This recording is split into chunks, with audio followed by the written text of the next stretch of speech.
Assalamu alaikum, bienvenue à tous, j'espère que vous allez très bien parce que là on est confiné, on est bloqué à cause de coronavirus.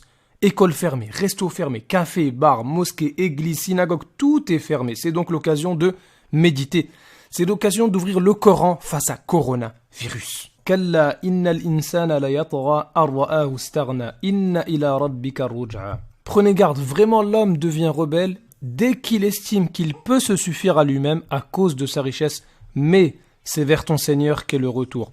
On va tous revenir vers Allah Azza wa Jal qui est notre maître et notre juge. Et là, c'est un exemple parmi les exemples de ce qui nous arrive que finalement l'être humain, il peut rien faire et il est sous le jugement d'Allah Azza wa Jal. Bah oui, c'est pas parce que t'as un peu de technologie, un peu de pouvoir que ça y est, tu peux te passer de ton créateur. Absolument pas. Regarde, avec un truc minuscule, eh bien Allah Azza wa Jal, il met KO tout le monde. En fait, ça fait penser au peuple de Had qui se sont dit, on est les plus forts. قَالُوا مَنْ أَشَدُّ مِنَّا قُوَّةً. Ils se sont dit, mais qui est plus fort que nous? Mais n'ont-ils pas vu que Allah, celui qui les a créés, est plus fort qu'eux?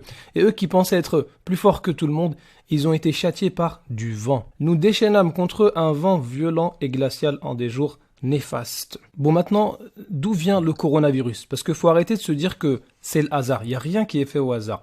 أَوَلَا يَرَوْنَ أَنَّهُمْ يُفْتَنُونَ فِي كُلِّ عَامٍ مَرَّةً أَوْ مَرَّتَيْنِ ثُمَّ لَا يَتُوبُونَ وَلَا هُمْ يَذَّكَّرُونَ. Ne voit-il pas que chaque année, on les éprouve une ou deux fois, malgré cela, ils ne se repentent ni ne se souviennent. Donc Allah Azza wa Jal, parfois il nous envoie certaines maladies ou certaines épreuves afin qu'on revienne sur le droit chemin, afin qu'on fasse tauba, afin qu'on se repente de nos péchés. Regardez ce verset, il est encore plus clair.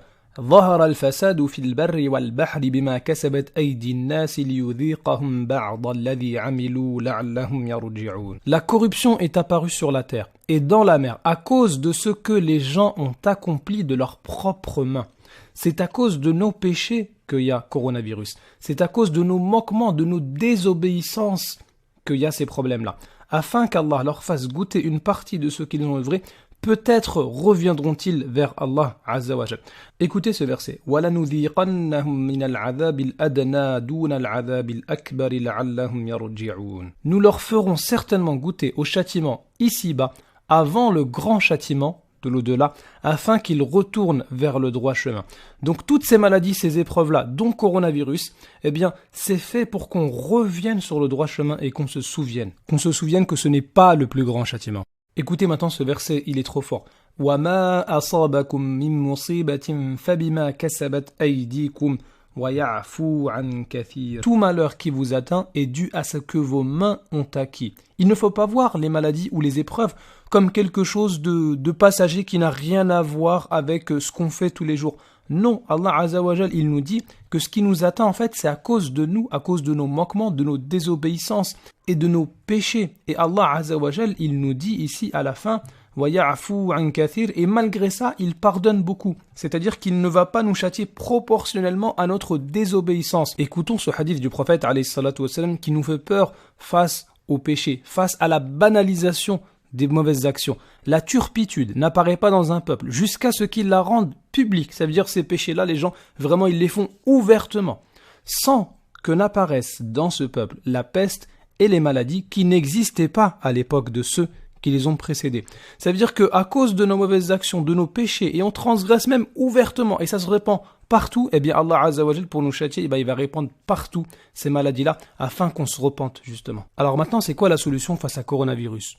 Se laver les mains, limiter les contacts, bien sûr que c'est important. Et d'ailleurs, le prophète, alayhi salatu wassalam, il nous dit, quand vous entendez que la peste sévit dans un pays, n'y entrez pas, évidemment. Si vous vous y trouvez déjà, ne le quittez pas pour vous enfuir. Une personne qui veut s'enfuir dans l'endroit où il y a la peste ou une maladie ou un virus, c'est qu'elle pense qu'elle ne l'a pas et donc elle a peur de l'attraper. Mais ici, le prophète, alayhi salatu wassalam, il prophétise, il nous montre que c'est possible que toi tu penses que tu n'as pas cette maladie-là, alors qu'en fait tu l'as, ou bien que cette maladie-là ou ce virus n'a pas d'impact sur toi, mais que toi tu peux le transmettre à quelqu'un d'autre. Et là, le prophète, alayhi salatu wassalam, on voit bien qu'il a raison, parce qu'il y a des personnes qui sont atteintes par le coronavirus, mais ce virus n'a pas d'impact sur eux. Par contre, ils peuvent le transmettre à quelqu'un d'autre.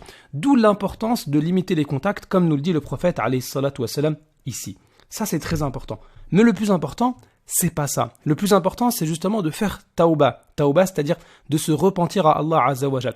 Allah Azza wa Jal, il nous dit qu'il y a un jour du jugement.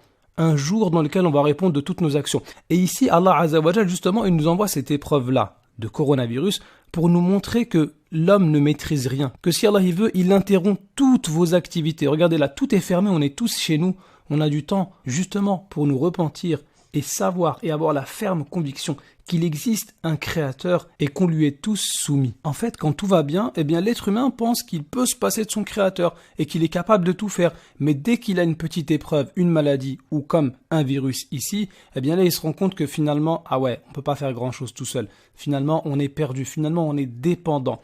Eh bien, le jour de la résurrection, ce sera encore plus évident à tout le monde que c'est Allah, l'unique maître, le Seigneur de l'univers. Limanil mulkul yawm, lillahil wahidin qahhar. À qui appartient la royauté aujourd'hui? À Allah, l'unique, le dominateur. Partagez ko ndax ñu bari jot ci te bul fàtte abonné ndax ci seeni njariñ rek lañuy dox.